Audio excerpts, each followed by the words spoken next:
सत चिद आनंद, सच्चिदानंद, इसका अनेकों बार अर्थ हम कर चुके हैं। अगर आपके मतलब की बात अगर हम कहें तो वो ये है, आपका जन्म, आपका पालन और आपकी मृत्यु जिसके हाथ में है उसी का नाम सच्चिदानंद है। जो आपको जन्म देता है, जो आपका पालन करता है और जो आपका संहार करता है, उसी को जगतपति त्रिलोकीनाथ कहते हैं। वो मनुष्य बड़े मंद बुद्धि हैं जो अपने जन्मदाता को भूल जाते हैं, अपने पालनहार को भूल जाते हैं और संहार होने पर उसी को दोष लगाते हैं। जब जीव की मृत्यु होती है तो कहता अरे भगवान ने ये क्या किया, भगवान का तो यही नियम है। रचा है सृष्टि को जिस प्रभु ने, वही ये सृष्टि चला रहे हैं। जो पेड़ हमने लगाए फैले, उसी का फल हम अब पा रहे हैं। आपने देखा होगा, हम लोगों ने 10 साल पहले जो कर्म किए वो अचानक से हमारे सामने आके खड़े हो गए। वही कर्म हमारे परिवार में कहीं ना कहीं इंटरफेयर कर रहे हैं, अच्छे हो या बुरे, it does matter. I don't talk about only bad karmas, अच्छे कर्म भी उसमें इन्वॉल्व है। आपने जो भी कर्म किए वो अच्छे हों अथवा बुरे, वो आपके सामने आकर खड़े हो गए। इसलिए कर्म ही बीज है और उस बीज का सदुपयोग कीजिए। सोच समझ के बीज दीजिए इस पृथ्वी को, समझ के। इसलिए आप इस बात को समझें। आज जो आप और हम यहां बैठे हैं ये साधारण विषय नहीं है, ये भगवत कृपा है, लाख लाख कृपा है, लाख लाख कृपा है। देखिए भागवत के इस श्रवण में क्या मिलता है, जरा ध्यान से सुनिए। यच्छन्ति वैष्णवे भक्त्या शास्त्रम भागवतम ही ये कल्पकोटि सहस्राणि मम लोके बसन्ति ते। सिर्फ 1 मिनट शांति से सुनो। ए मैया कहां जा रही है? बैठने को जगह दे दो, इन बिचारी को, अकेली है। नहीं हो तो कोई मैया, उन मैया को गोद में बैठा लो, वैसी भी छोटी सी, बैठा लो गोद में बैठा लो। हाँ अच्छा, वो धीरे धीरे करके आगे ही आना है उन्हें। अरे वाह, लगती हो बहुत। सुनिए ध्यान से, भगवान क्या कह रहे हैं, 1 मिनट बड़ी शांति से सुनो। ये जो कथा आप सुन रहे हो, इस सुनने का लाभ क्या है, बड़े ध्यान से सुनो। 1 मिनट एकदम फुली साइलेंट। भगवान कहते हैं जो लोग मेरे भक्त होकर, विष्णु भक्त होकर, कृष्ण भक्त होकर, विष्णु कृष्ण राम तीनों एक ही है, इनके और दूसरे चक्कर मत पड़ना। जो कृष्ण भक्त हैं, कृष्ण भक्त होकर जो श्रीमद् भागवत महापुराण को भक्ति पूर्वक श्रवण करते हैं, प्रेम से उसी भागवत महापुराण को किसी विद्वान को दान देते हैं, वो सदपुरुष हजारों करोड़ों कल्पों तक, वर्षों तक नहीं, कल्प आप गिन नहीं सकोगे। कल्प किसको कहते हैं आपको मालूम नहीं? श्रवण मात्र से और भागवत शास्त्र दान करने मात्र से करोड़ों हजारों करोड़ों कल्पों तक वो मेरे धाम में वास करता है, मीन्स बैकुंठ में वास करता है, मीन्स गोलोक में वास करता है। मैं आपसे जानना चाहता हूं, ईमानदारी से दिल पे हाथ रख के बताओ, पूरे जीवन की नहीं 100 जन्मों की कमाई तुम करो और भगवान से कहो मैं 100 जन्मों की कमाई आपको देता हूं, इसके फलस्वरूप मुझे अपने बैकुंठ में वास दे दो। Is it possible? संभव है? जवाब दीजिए। वो संभव नहीं। लेकिन मात्र श्रद्धा से 7 दिन श्रीमद् भागवत सुनो, भगवान अपने धाम में आपको वास दे देते हैं, निवास दे देते हैं। हाय हाय, ये कलयुग का मानव कितना पापिष्ट है, अपने ही कल्याण को छोड़ छाड़ के बैठा हुआ है, अपनी ही चिंता नहीं है, चार कामों की चिंता है, खाना है, कमाना है, सोना है और संतान के लिए संतान स्त्री पुरुष का संग करना है। दैट्स इट, इसके अलावा कुछ नहीं करना। ये काम तो कुत्ते भी करते हैं, बंदर भी करते हैं, मक्खी मच्छर भी करते हैं। इट्स नॉट बिग थिंग, ये बड़ी बात नहीं है।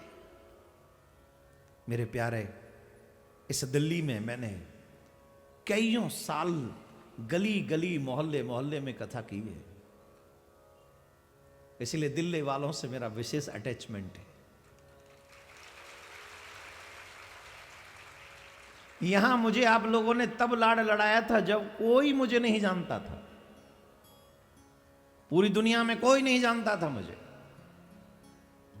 उस समय दिल्ली वालों ने लाड़ लड़ाया मुझे, और कितना लाड़ लड़ाया है तो हम बता ही नहीं सकते। जमाई बना लिया दिल्ली वालों ने हमें।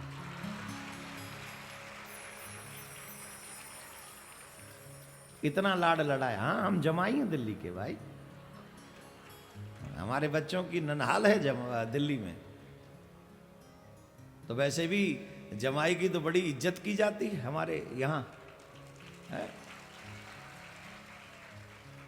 खैर, मैं यहां एक गुरु होने के नाते बैठा हूं। ये तो मैं सिर्फ आपको बता रहा, मेरे बचपन जब प्रारंभ में हमने कथा की तो यहाँ दिल्ली में बहुत समय वो लाड़ आपने लगाया, और यहाँ तमाम शिष्य पूर्व समय के भी बैठे हुए हैं जिनके माथे पर तिलक दिख रहा है। आप लोगों से विशेष अटैचमेंट है, आप लोगों में भी कृष्ण भक्ति कोई कम नहीं है, कम नहीं है, बस डायरेक्शन देने की जरूरत है। रॉन्ग डायरेक्शन, रॉन्ग नॉलेज हमारा पथ भ्रष्ट कर रही है, गलत चीजें हमें गलत दिशा में ले जा रही हैं। आप इसका राइट डिसीजन लीजिए, राइट डायरेक्शन लीजिए। आपको वृंदावन ये रहा आपकी बगल में, दिल्ली वालों का परम सौभाग्य है प्रिया प्रीतम ये रहे आपकी बगल में, लेकिन दुर्भाग्य देखो वो विचार नहीं आ रहे उन्हें पाने के। दुर्भाग्य तो ये है बगल में ही है।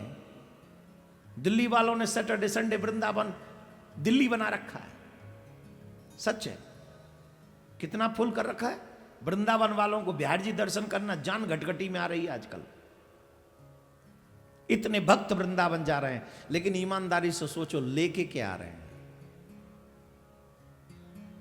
क्यों नहीं लेकर आ पा रहे हैं? प्रॉब्लम कहां रही है, क्यों नहीं लेके आ पा रहे हैं? उसके पीछे एक ही रीजन है, राइट डायरेक्शन नहीं है, दिशा सही नहीं है। विचार तो सही है कि वृंदावन जा रहे हैं, पर दिशा सही नहीं है।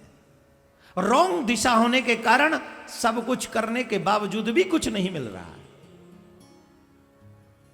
इसलिए घर में लाइट है, कनेक्शन है, पंखा है, एसी है, सब है, पर स्विच ऑन ही नहीं है, कैसे काम चलेगा? होते हुए भी न होने के बराबर है। इसलिए राइट डायरेक्शन चुनो, और आपके लिए और आपके परिवार के लिए राइट डायरेक्शन देने के लिए ही ठाकुर जी ने हमारे इन आयोजकों के मन में प्रेरणा देकर श्रीमद् भागवत कथा का दिव्य भव्य आयोजन इस दिल्ली शहर में सालों बाद हो रहा है। सालों बाद अब दिल्ली में, और आप लोगों को आपके शहर में बैठकर कथा सुनने का सौभाग्य मिल रहा है। मेरे भाई बहन, आप मेरे परिवार हैं, और अपने परिवार को कोई गलत रॉन्ग डायरेक्शन में नहीं जाता कि वो चला जाए। इसलिए मैंने यहाँ आने से पहले मेरा वीडियो कि 2 दिसंबर से पहले अपने सब सनातन अवलंबियों को बताओ कि ये कथा हमें हमारे परिवार के संस्कारों को बताएगी, ये कथा हम भगवान से कैसे मिल सके ये वो मार्ग दिखाएगी। ये कथा अगर आप सच्चे भक्त हैं तो आपको कृष्ण से मिलाएगी, युगल सरकार से मिलाएगी। शब्दों पे ध्यान दीजिए, अगर सच्चे कृष्ण भक्त हैं तो। आर्टिफिशियल की नो गारंटी। आप जो पाना चाहेंगे वो मिल जाएगा, जो भी पाना चाहेंगे भागवत से वो आपको मिल जाएगा।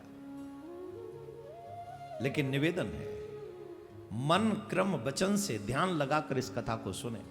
देखिए, मैं जब आ रहा था ना, कुछ लोग माताएं जो कलश उठाई थी वो जा रही थी।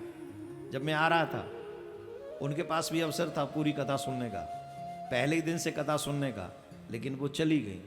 और देखो 2-4 ये जा रही, ये जो करी हम लौट के आएंगे, है ना। और आप लोग बैठे हैं, इसका मतलब क्या है? आप भी कलश यात्रा में थे, सुबह के आए हुए हैं, इसके बाद भी नहीं गए। ये क्या है? यही भावना है कृष्ण मिलन की, यही भावना है कथा प्रेम की। तो आइए हम प्रारंभ करते हैं। सतचित आनंद घन वो सच्चिदानंद परम पिता परमात्मा, जो दैहिक दैविक भौतिक 3 प्रकार के दुख होते हैं, ताप होते हैं। दैहिक शारीरिक रोग, दैविक प्रकृति का प्रकोप, कोरोना अभी गया है,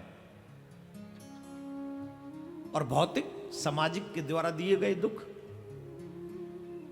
वो परमात्मा की कृपा होने पर तीनों ही तापों को नष्ट कर सकता है। ध्यान से सुनना, अगर परम पिता परमात्मा की कृपा तुम पर हो गई तो तीनों ताप विदिन सेकंड समाप्त हो सकते। न दैहिक, न दैविक, न भौतिक, कोई ताप तुम्हें नहीं सताएगा। आपको बिलीव नहीं होगा। दिल्ली वालों, कोरोना कितना खतरनाक था, दिल्ली ने सब देखा है। जवान जवान बच्चे चले गए, हम सब ने देखा है। कोरोना में जितनी भगवान की याद आई शायद ही कभी आई हो, लेकिन कोरोना गया, फिर भूल गए और फिर पुरानी पद्धति पे आ गए। वही पुराना भ्रष्टाचार फिर जीवन में आ गया, फिर वही गलत रास्ते पे चले गए। कुछ दिन के लिए बुद्धि शुद्ध हुई थी, फिर वही। जाया करो कभी उन घरों में जिनके घर के चिराग बुझ गए कोरोना में, जिससे अकल ठिकाने पे रहे, बुद्धि भ्रष्ट न रहे। भ्रष्ट नहीं होनी चाहिए बुद्धि, कंट्रोल में रहे, कंपल्सरी है।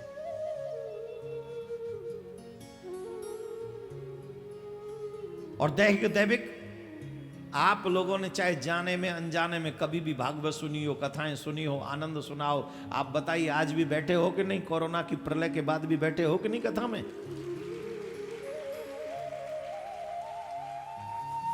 इतनी बड़ी प्रलय विश्व में आ गई, करोड़ों करोड़ों लोग मर गए, लेकिन हम और आप फिर भी बैठे। ये किसकी कृपा है? ये आपके सत्कर्मों की कृपा है। ये उसी परम पिता की कृपा है कि कभी जाने अनजाने में उनके चरणों में बैठ गए थे, उन्होंने अपनी छत्र छाया से हमें सुरक्षित कर लिया। बिलीव करने वालों के लिए इससे बड़ा प्रमाण और क्या चाहिए? मैं आपको बताता हूं, एक माता जी को कोरोना हुआ, वो दिल्ली की थी। घर वाले विदा कराए हॉस्पिटल में, डॉक्टर हाथ नहीं लगा रहे थे, नर्सेज भी। डॉक्टर वैसे बहुत, जितना बड़ा कार्य हमारे डॉक्टरों ने किया शायद कोई नहीं कर सकता, लेकिन प्रारंभ के 2 लहर में तो आप समझ रहे हैं ना कैसी हालत थी। तो उस बुढ़िया माँ ने, वो शिष्य थी हमारी, उन्होंने कहा, गुरुदेव जब सब छोड़कर चले गए तो मैंने तो सिर्फ आपके ही नाम का आश्रय, सिर्फ आप ही को मैंने पुकारा और कुछ नहीं किया।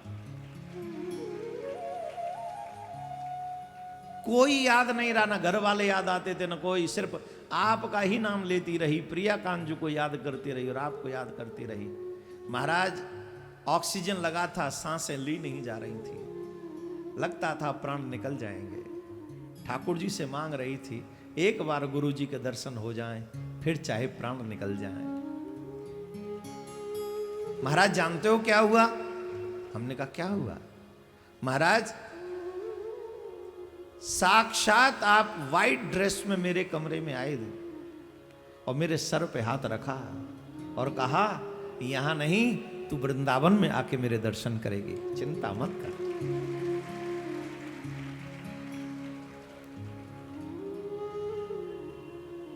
महाराज, पता नहीं उस दिन दर्शन के बाद कौन सी एनर्जी आ गई, उस दिन से मैं ठीक होती चली गई और आज आपकी कृपा से मैं आपको वृंदावन में ये कहानी सुना रही हूं। ये किसकी विजय थी? मैं गारंटी से कहता हूं, मैं तो नहीं गया था उसके हॉस्पिटल में, आई प्रॉमिस यू, मैं नहीं गया। लेकिन वो तो कह रही कि मैंने साक्षात आपको देखा। फिर कौन चला गया वहां? वहां से कृष्ण ही उनके गुरु बनकर उनके रूम में पहुंच गए।